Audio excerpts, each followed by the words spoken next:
Mes camarades, bonjour. Je vous apporte le salut fraternel des syndicats des Alpes-Maritimes.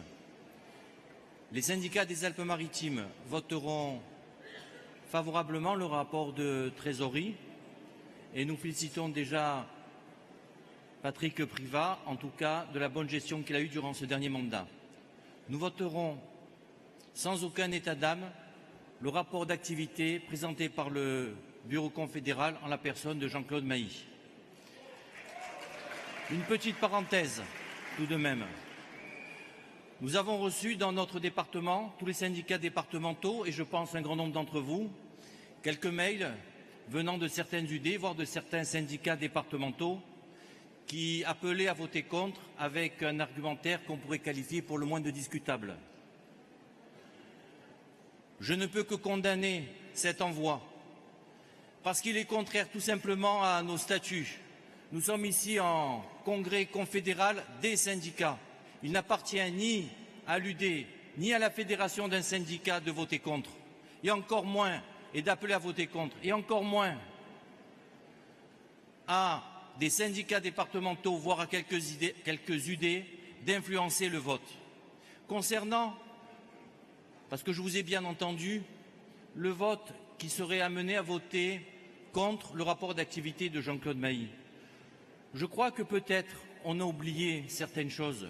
A-t-on oublié que nous étions très attachés au paritarisme et que si nous n'avions pas eu Force ouvrière, si nous n'avions pas eu le Bureau confédéral et sa commission exécutive confédérale, le paritarisme n'existerait plus.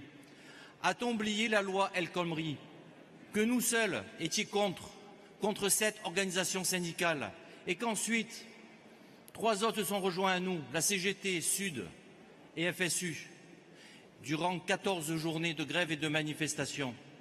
Alors il semblerait que ce qui gêne, ce soit les 3 mois de l'été 2017. Dans les Alpes-Maritimes, nous sommes opposés aux ordonnances sur le fond. Sur la forme, nous y sommes pour. Pourquoi sommes-nous pour? Vous êtes tous des secrétaires de syndicats, ou vous l'avez été en tout cas.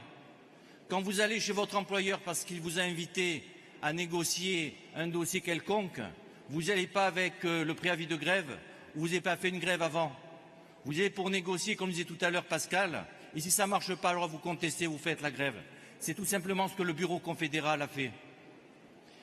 Et pour aller plus loin, mes camarades, certains disent qu'on aurait dû suivre la CGT, mais nous ne sommes pas ni les suiveurs de la CGT, ni les suiveurs de la CFDT. Nous sommes un syndicat réformiste. Nous sommes le seul syndicat réformiste et nous sommes fiers de l'être.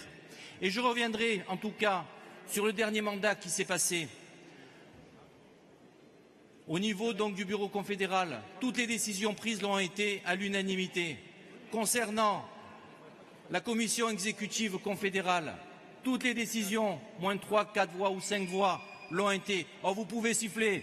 Il est parfois gênant de se retrouver face à la réalité. Toutes les vérités ne sont peut-être pas bonnes à dire. En tout cas, ce que je ne voudrais pas, on peut tout se dire à cette tribune, tout. Mais par contre, ensuite, il faut réfléchir à ses actes. Quand je vous disais que le Bureau confédéral avait voté à l'unanimité toutes les décisions, il l'a fait également avec un camarade que j'estime beaucoup, Pascal Pavageau. Et je ne voudrais pas, quand je lis tout ce qui se passe dans la presse, qui se passe dans les médias, qui se passe sur Internet, voir ce que je vois, entendre ce que j'entends. Ce n'est pas possible. Si vous voulez attacher un boulet à notre futur secrétaire confédéral, continuez à voter contre.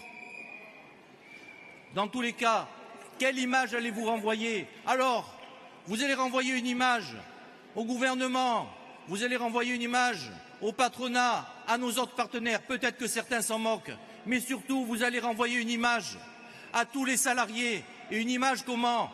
Une image d'un syndicat fracturé, d'un syndicat coupé en deux. C'est ça que vous voulez? Pour ce qui nous concerne, vous êtes tous fiers aujourd'hui. Vous êtes tous fiers d'être les premiers dans la fonction publique. Demain, il va y avoir des élections dans la fonction publique. 10 secondes, mon camarade.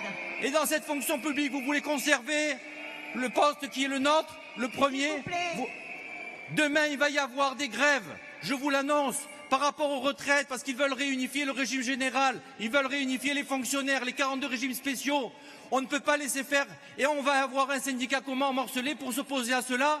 Il va y avoir dans les branches, il va y avoir dans les syndicats une remise en cause des statuts, une remise en cause des acquis sociaux. Il faut un syndicat fort. Alors moi, je vous le dis aujourd'hui, si vous voulez continuer, ça ne me gêne pas, si vous voulez aujourd'hui que Force ouvrière continue à peser dans notre organisation syndicale. S'il te plaît.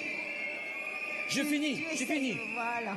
Si vous voulez que Force ouvrière continue à peser dans le paysage syndical, il faut que nous soyons encore plus forts dans notre représentativité. Mais surtout, je vous disais qu'on pouvait tout dire à cette tribune. Eh bien, on peut tout se dire. Mais surtout, il faut que nous sortons ici, unis, solidaires et soudés, uniquement dans l'intérêt de Force ouvrière, uniquement dans l'intérêt des salariés, du privé et du public.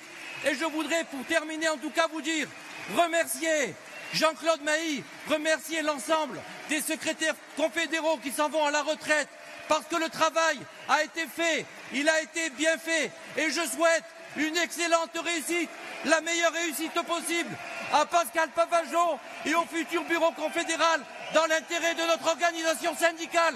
Merci mes camarades.